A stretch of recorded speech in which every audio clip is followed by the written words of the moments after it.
ഭഗവത്ഗീത എന്തിനു എഴുതപ്പെട്ടതാ? ഇതെന്തോന്നല്ല അറിയാമോ? മുത്തുച്ചിപ്പിക്കുള്ളിൽ വായിക്കൊന്നും വേണ്ട. ഭഗവത്ഗീത കേട്ടിട്ടുണ്ടോ? ഇത് എന്തിനു വേണ്ടി എഴുതപ്പെട്ടതെന്ന് അറിയാമോ? എന്തിനു വേണ്ടിയിട്ട്? ആരോട് പറയുന്നേ ഭഗവത്ഗീത? നല്ല അറിവുണ്ടെന്ന് ഞാൻ നോക്കട്ടെ. ആരോട് പറയുന്നതെന്ന് അറിയത്തില്ലേ? ഇതാണ് യഥാർത്ഥ ഹിന്ദു. അവനല്ലേ സത്യം പറയാമെന്ന് ആലോചിച്ച് നോക്കുന്നേ. മറ്റുള്ളവരൊക്കെ നമ്മൾ ഹിന്ദുക്കളെ പരിഹസിക്കത്തില്ലേ?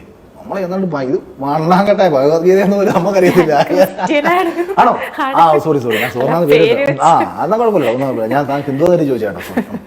ശരി, ഭഗവത്ഗീതയെ കുറിച്ച് എനിക്കറിയില്ല. പക്ഷേ ശ്രീകൃഷ്ണൻ അർജുനനെ ഉപദേശിക്കുന്നതല്ലേ ഭഗവത്ഗീത? തന്നെ ഓപ്പോസിറ്റ് നിൽക്കുന്ന മൊത്തം ബന്ധുക്കളാണ്. തന്നെ പഠിപ്പിച്ച ഗുരുക്കന്മാരാണ് ഓപ്പോസിറ്റ് നിൽക്കുന്നത്. അവരോടാണ് യുദ്ധം ചെയ്യേണ്ടത്. അപ്പോൾ അവരോട് യുദ്ധം ചെയ്യാൻ കഴിയാതെ വിഷമിച്ച് നിൽക്കുന്ന അർജുനനോട് നിന്റെ ധർമ്മവും കർമ്മവും ഒക്കെ പറഞ്ഞ് ഈ കൃഷ്ണൻ കുറേ ശ്ലോകങ്ങൾ ചെല്ലുന്ന പരിപാടിയാണ് ഗീതയിലുള്ളത്. അങ്ങനെ അത് കുറേ ഒരു 10,000 ശ്ലോകങ്ങളാണ് ഇതെല്ലാം. ഈ അടുത്തിരിക്കുന്ന ആൾക്കാരെ അടിക്കണമെങ്കിലും കൊല്ലണമെന്നും പറഞ്ഞ് ഈ ശ്ലോകം കിടന്ന് ചൊല്ലാതെ ഇച്ചിരി ചാരായം പിടിച്ചു കൊടുത്താൽ പോരായിരുന്നു.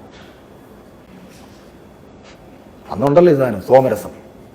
അർജുന അളിയഞ്ഞു വന്നേ, ഒരു അളിയന്മാരാണല്ലോ, അളിയിരുന്ന് അടിച്ച് ദ്രോണരെ തോന്നിക്കുന്നു. പോ ചെപ്പാക്കെ അളിയ അളിയനെ ഒരു തുണ്ട് ഭൂമി ഒരു ചോദിച്ചിട്ട് തരാത്ത നാറികളാണ്. അളിയൻ ചെന്ന് നാല് പേര് കൊടുത്തിട്ട് പോയി ചെല്ല് അടിക്ക്. ഇത് ചെയ്താൽ പോരെ? കൃഷ്ണൻ അതാണോ ചെയ്തത്? ഇങ്ങനെ അവിടെ നിന്നൊരു 10,000 ശ്ലോകം അങ്ങ് ചൊല്ലുക. എന്തിനാ അത് ചൊല്ലിയത്? ഇത് ചൊല്ലിയത് എന്തിനാണെന്ന് മനസ്സിലാക്കാൻ ബോധമുള്ളവന് മാത്രമേ ഭഗവത്ഗീത എന്താണെന്ന് മനസ്സിലാവൂ.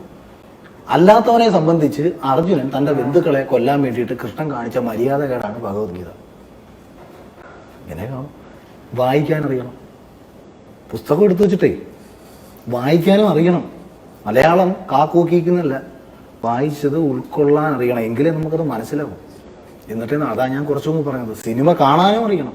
ചില സിനിമകൾ കണ്ടാൽ നമുക്ക് മനസ്സിലാവില്ല. അതിന് നമ്മൾ സിമ്പിളി പറയാം കഞ്ചാവ് സിനിമ എന്നൊക്കെ പറയും. കണ്ടാൽ ഒരു നോട്ടത്തിലൊന്നും കണ്ടാൽ നമുക്ക് മനസ്സിലാവില്ല. ഞാൻ സത്യം പറഞ്ഞാൽ ഈ അടുത്ത സമയത്താണ് ഈ പഴയ ഡയറക്ടേഴ്സിൻ്റെ പിറവി പോലുള്ള പടങ്ങളൊക്കെ ഈ അടുത്ത സമയത്താണ് ഞാനിരുന്ന് കാണുന്നത്. ചിലത് കണ്ടാൽ നമുക്ക് ഒരു തവണയൊന്നും കണ്ടാൽ മനസ്സിലാവില്ല. പാടൂരിൻ്റെ പടങ്ങൾ, ഷായിസാറിൻ്റെ പടങ്ങളൊക്കെ നമ്മളിപ്പോഴായിരുന്നു കാണുന്നത്.